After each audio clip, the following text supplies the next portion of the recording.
po si Tessie, 48 years old.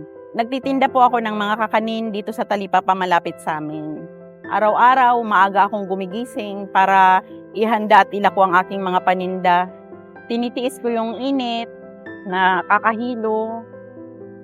Sa bawat paggising at pagtinda, may kasamang pangarap na balang araw, higit pa sa ganito ang aking mararating. Tumatanda na ako eh. Masakit na yung mga paa ko siyempre naglalako. Kaya nangangarap ako na magkaroon ng sariling tindahan. Para sa bahay, magtitinda-tinda na lang ako, makakasama ko yung pamilya ko. Na-inspire ako sa mga kwento ng tagumpay sa Maniguro. Na-discover ko po siya habang nanonood lang ako sa Facebook. Mas tumindi yung panalangin ko na magkaroon ako ng sarili kong sari-sari store. Sa tuwing manonood ako ng Maniguro, lagi kong natututunan kung paano palaguin ang pera. Doon ko nalaman yung tungkol sa kanegosyo center ng Cebuana Luwilier. Dati po, naniniwala ako talaga na huwag mangungutang. Kaso di naman po pala talaga totoo yun. Lalo na kung gusto mong magkaroon ng kapital.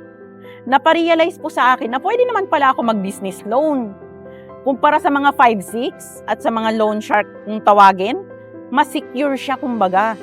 Ang hindi ko po inakala na mula sa pagtitinda ng kakanin ay magiging guest at mai-invite ako dito sa Maniguro. Na-inspire po ako. Dati, bilang manunood lang. Pero ngayon, natulungan po ako na palakihin yung negosyo ko.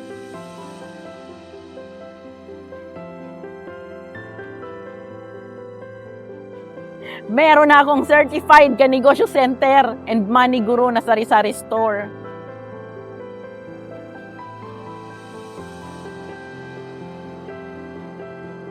Kaya sa lahat ng may mga pangarap, huwag kayong mawawala ng pag-asa.